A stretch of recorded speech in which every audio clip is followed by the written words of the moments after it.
Welcome to the Peak Podcast. My name is Kyle Nelson, and I've got my co-host and great friend here, Mr. Eli Libby. We are so excited to have a great guest on today. Got a lot to talk about. It's going to be a great conversation, some insight on what he's got going on in his life. In addition, just to kind of how he got to where he is. Eli, what's up, man?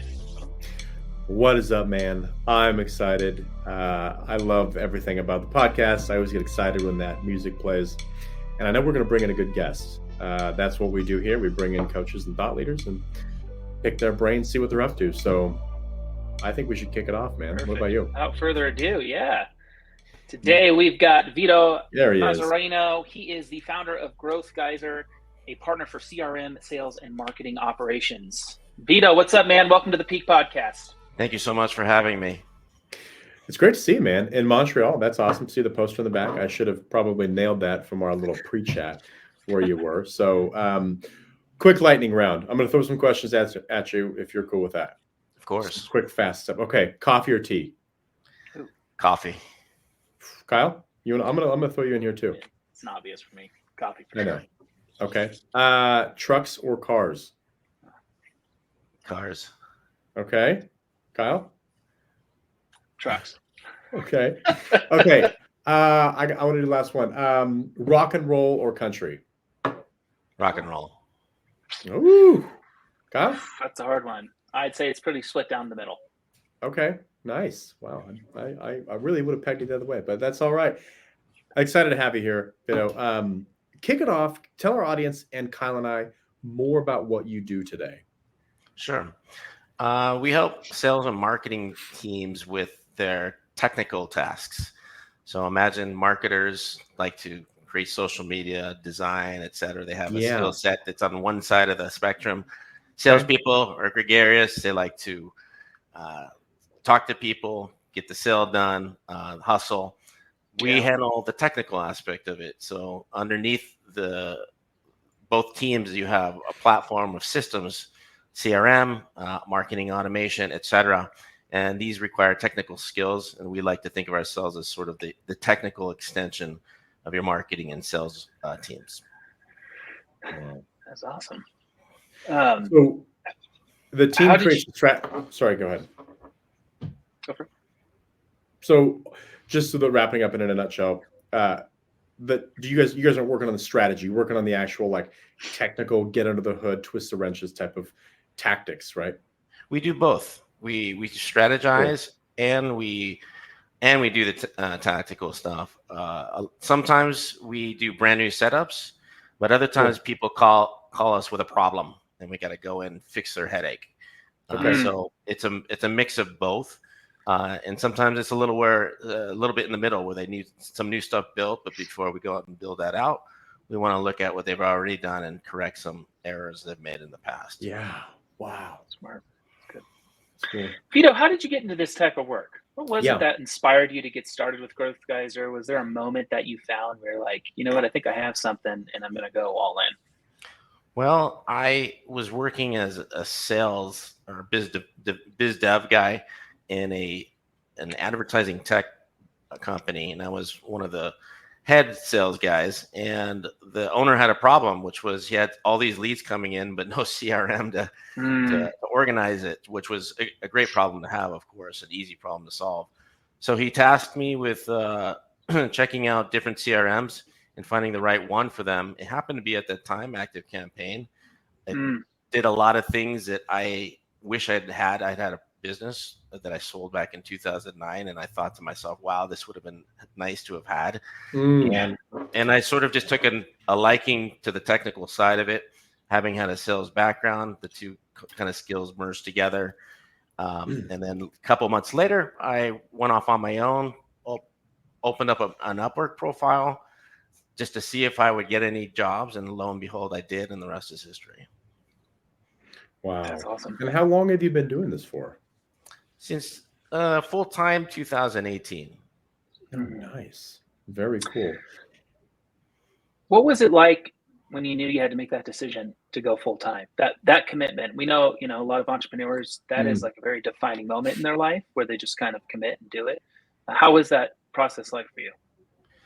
Yeah, I knew that if I wanted to get better and really go down the rabbit hole with this business, I couldn't just hang on to other stuff. I needed to devote myself towards it. At that time, I was still a beginner in my skill, in my trade.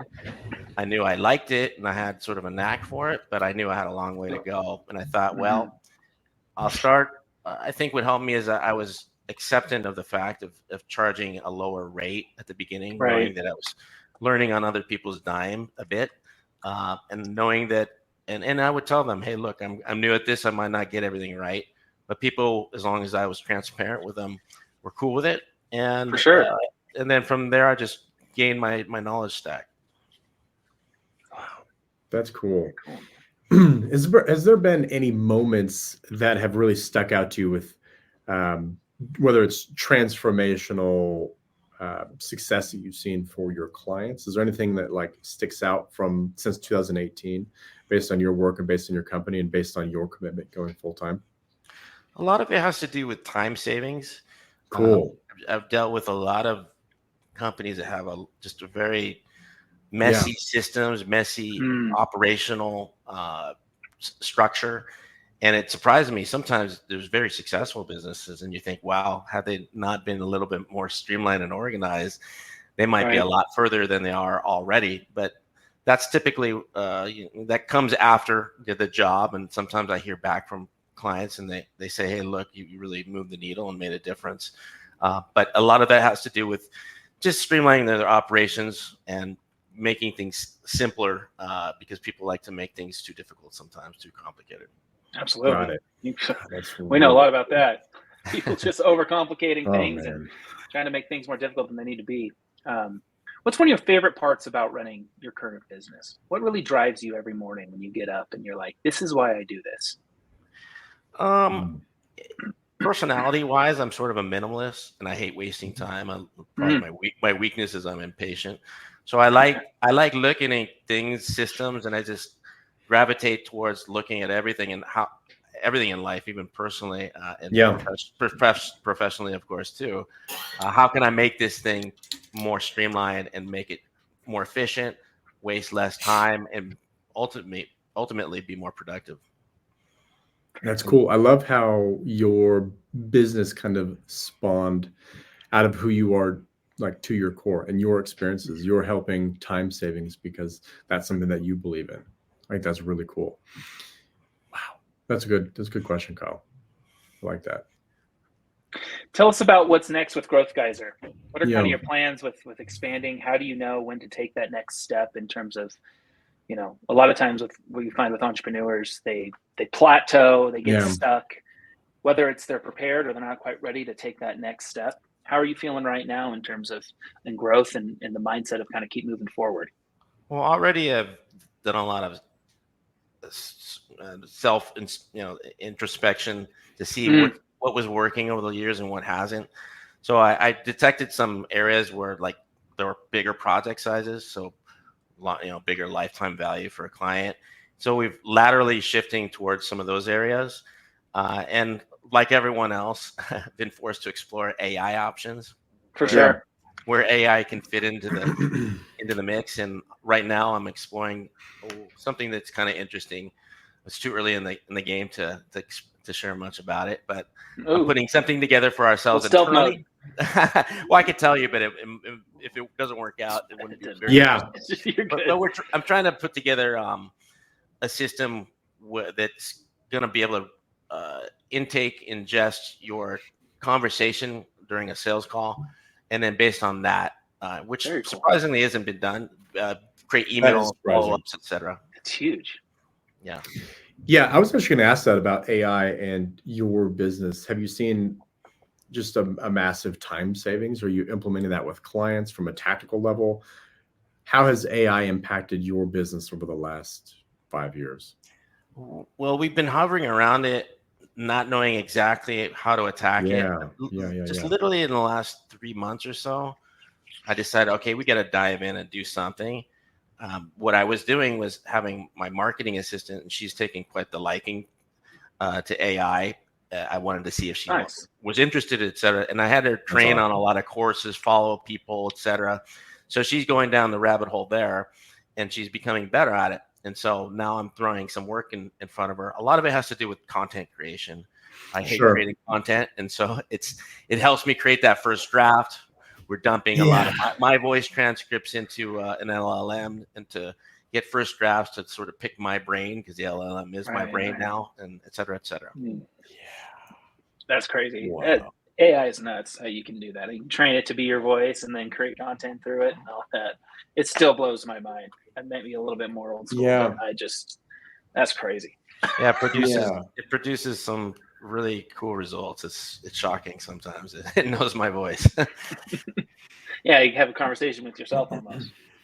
Precisely. Yeah, we've been kind of playing around with AI tools a little bit, and we've seen it come into our last business, which was around content creation. It was wild to watch AI sweep in around that and absorb that. So we've also interacted with some really cool companies in our local area that are working on programs to help businesses integrate AI and learn more about AI, because it does seem like it's starting to play a big role. And I think you have to either get on the bandwagon or not. And the people that are getting on the bandwagon seem to be saving a ton of time, which is the most valuable asset, as you know. Yeah, and I think for me, it's taken away something I really don't enjoy, which is content creation. And editing a first draft is so much different than me having to sit down in front of an empty piece of paper and start writing from nothing. So that is taking this thing that I really don't want to do. And even if I do write, I have to usually block off 3 hours on the weekend so I can figure out, where to start, et cetera. And now there's not a blocker anymore. If I need to create something, we can do it pretty quick. In fact, we've just been doing some stuff this week in a really short time. So it's been super, super handy there. Very cool. Man, awesome. If you had an entrepreneur come up to you, I would say a aspiring entrepreneur come up to you that was worried about taking that step and taking that leap, what advice would you give them? I'd say you definitely want to dip your toe in the water and see if there's traction for what you're trying to sell. Validation. Yeah. Precisely. Yeah. You don't want to dive into something that's just a dream and you think it's the greatest idea in the world. You want to test it out and see if you can get any traction whatsoever. That's why I was able to do what I did, because I've failed in other businesses before. I've made that kind of and what sucked me into what I'm doing now is it really, within very little time of me putting up posts for these types of jobs and the freelance site up, where people started responding, and I thought, okay, there's something here to this. So I guess if I had to say something to an aspiring entrepreneur is try something. Don't be afraid to try, but don't go all in until you've done a little bit of testing out to see if there's demand for what you're selling. Yeah, that's awesome. Huge. I think a lot of young entrepreneurs, not necessarily in age, but in their season starting business, they think that they need to go full on 100% off the cliff, take that first step and just go for it before validating. And then they start doing that validating, and 6 months in, they're like, oh crap, freaking out. Yeah. My offer, my business is not what I thought it needed to be. And then they're kind of already 6 months behind. I've seen that a lot. Validating. I've done it too. Yes, we have. We all have, for sure. You live and learn, right? Yes, thankfully. Yeah. Risk mitigation seems to be the root of what you're saying. Is try to mitigate some of that risk before you jump in, cut the safety net and go for it. Right. And even I find also too, some of the marketing things we're trying right now, it's not just if there's a market, you also have to see if the market's saturated, right? Sure. So absolutely. There could be a market, but for instance, when we approach certain types of clients, we have a little bit better luck than other types of clients. And I think it has to do with there's fewer competitors in certain areas, so we naturally are drawn to those areas. Yeah. Makes sense. I think a lot of during that risk mitigation and looking at the market, it can be kind of hard, because at times when we start businesses, it could be so broad, and then you just need to niche down and find that niche, but it can take some time to sift through it. It does. And I think that's where, if you can start doing that early on before actually going full time, that's really important. Yeah, and after 6 years, I feel like I'm still niching down. I haven't Totally. niched down to the industry yet, which is something I get asked a lot. But I feel like I will at some point. I haven't found that right one, but that's a process, and I can't say I've nailed it yet. Absolutely. It's a very difficult one. We've definitely found that. We've tested different niches in previous businesses, and you think it's it, but you have to also, you got to commit to that 20% of businesses that are going to supply that 80%. But when you get rid of that other 80%, that's a really hard thing to do. And you have to know that it can take some time to get that top 20% to be able to niche down. And then obviously then your offer just speaks to that and gravitates and is a magnet to those kind of businesses. I agree. 80-20. Yeah, it's huge. Well, awesome, Vito. Well, thank you so much for this conversation. Just wanted to ask a few more questions. There's one message you wanted to leave with our listeners. What would that be? Life is short. If you have a really big urge to try something, don't be afraid. You'll be more regretful of not having tried it than even if you try it and fail. Speaking, man. You're preaching to the choir over here. This is something we've always gone through as well. And if people wanted to reach out, learn more about Growth Geyser, get in touch with you, and possibly learn about your services a little bit more, how would they do that? Just go to our website and you can fill out the contact form, growthgeyser.com, or you can email me, Vito, V as in Victor, I-T as in Tom, O as in Oscar, at growthgeyser.com. Perfect. Gold. Dude, Vito, thank you so much for your time, man. Yeah, it was an inspiring awesome conversation. Loved hearing your story, what you got going on, and excited to learn more about the tools that you're working on right now that you kind of shared. Hopefully it works out for you, man. Will do. I'll fill you in when it's ready. Sounds good. We'll talk to you soon, man. Awesome. Thank you. Take care. Awesome.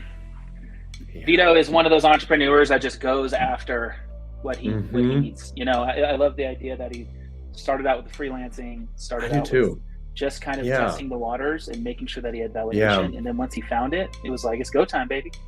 It's go time. Life's too short, man. Don't regret it. It is. Don't live with it. Yeah, that's a big one. Well, thank you so much for listening to this episode of the Peak Podcast.